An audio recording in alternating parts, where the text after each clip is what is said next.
যেহেতু আমাৰ প্ৰত্যেক বছৰে আমি ইয়াত চ'ত মাহৰ শেষৰ দিনা পূজা অৰ্চনা হয়, শিৱ পাৰ্বতী পূজা হয়। গতিকে এইবুলি আমি সাজু। অহাকালি আমাৰ ইয়াত ধৰক ধুবুৰী, গোৱালপাৰা, পশ্চিমবংগ, বঙাইগাঁও, মেঘালয়, দক্ষিণ শালমৰা, মানকাচৰ, গুৱাহাটী বহুতো ভক্ত আহি সমাগম কৰিবহি। গতিকে আমি সঁচাকৈ ভালদৰে সাজু হৈছোঁ মানুহখিনিক সৎকাৰ কৰাৰ কাৰণে। হয়, সঁচাকৈ যিহেতু আমাৰ ইয়াত আমি সংখ্যালঘু, আমাৰ ইয়াত হিন্দু মানুহৰ সংখ্যা কম, মুছলমান মানুহৰ সংখ্যা বেছি। পূজাৰ সময়ত কওক বা যিকোনো সময়ত কওক আমি সকলোৱে মিলিজুলি ইয়াৰ কামখিনি কৰোঁ। সিহঁতে আমাক ভালদৰে সহায় কৰে। সেয়ে আমি তেখেতসকলকো ধন্যবাদ জ্ঞাপন কৰিম। অনাগত দিনতো যাতে আমি এনেদৰে চলিব পাৰোঁ তাৰ কাৰণে আমাৰ কমিটিৰ তৰফৰ পৰা অনুৰোধ থাকিল। কোনোবাই কোমোৰা লৈ আহিব, কোনোবাই পাৰ লৈ আহিব, পঠা লৈ আহিব। এইটো কি পৰম্পৰা অলপ বুজাই দিব। পৰম্পৰাটো মানে কাৰোবাৰ যদি কিবা মানস থাকে, সেই মানসটো পূৰণাৰ্থে তেখেতসকলে আহি যদি ইয়াত সেই আহি বস্তুখিনি আগবঢ়ায়, তেতিয়া তেওঁলোকৰ মনোকামনা পূৰণ হয় বুলি জনশ্ৰুতি এটা আছে।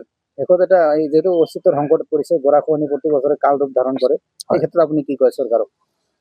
শেষত আমাৰ বুঢ়াবুঢ়ী মন্দিৰ, শিৱ মন্দিৰ কমিটিৰ তৰফৰ পৰা চৰকাৰলৈ অনুৰোধ, যাতে আমাৰ এই মন্দিৰটো অস্তিত্ব ৰক্ষাৰ কাৰণে এটা পাৰ্মানেণ্ট প্ৰটেকশ্যন, স্থায়ী প্ৰতিৰোধৰ ব্যৱস্থা কৰি দিয়ে, যাতে এয়াই আমাৰ অসমৰ স্বনামধন্য মুখ্যমন্ত্ৰী হিমন্ত বিশ্ব শৰ্মা মহোদয় আৰু ধুবুৰী জিলা উপায়ুক্ত মহোদয়ক, লগতে জলসিঞ্চন বিভাগত যিবিলাক SDO আছে তেখেতসকলে আমাৰ অনুৰোধ থাকিল, তেখেতসকলে যাতে অতি সোনকালে ইয়াৰ কাৰণে যিকোনো এটা বিহিত ব্যৱস্থা কৰি মন্দিৰটো ৰক্ষাৰ কাৰণে ব্যৱস্থা কৰে। যিহেতু আমাৰ প্ৰত্যেক বছৰে আমি ইয়াত চ'ত মাহৰ শেষৰ দিনা পূজা অৰ্চনা হয়, শিৱ পাৰ্বতী পূজা হয়। গতিকে এইবুলি আমি সাজু। অহাকালি আমাৰ ইয়াত ধৰক ধুবুৰী, গোৱালপাৰা, পশ্চিমবংগ, বঙাইগাঁও, মেঘালয়, দক্ষিণ শালমৰা, মানকাচৰ, গুৱাহাটী বহুতো ভক্ত আহি সমাগম কৰিবহি। গতিকে আমি সঁচাকৈ ভালদৰে সাজু হৈছোঁ মানুহখিনিক সৎকাৰ কৰাৰ কাৰণে। হয়, সঁচাকৈ যিহেতু আমাৰ ইয়াত আমি সংখ্যালঘু, আমাৰ ইয়াত হিন্দু মানুহৰ সংখ্যা কম, মুছলমান মানুহৰ সংখ্যা বেছি। পূজাৰ সময়ত কওক বা যিকোনো সময়ত কওক আমি সকলোৱে মিলিজুলি ইয়াৰ কামখিনি কৰোঁ। সিহঁতে আমাক ভালদৰে সহায় কৰে।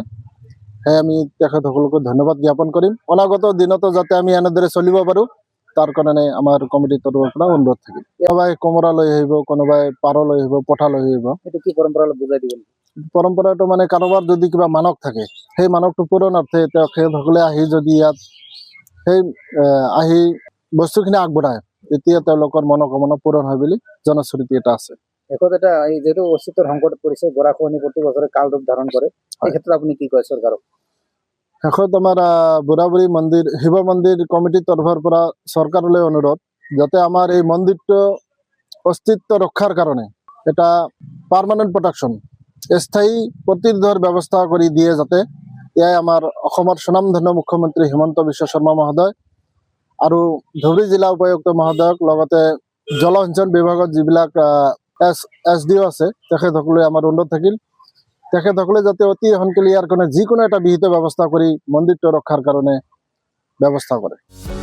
যিকোনো খবৰৰ বাবে যোগাযোগ কৰক আমাৰ এই নম্বৰত 9181 307 221।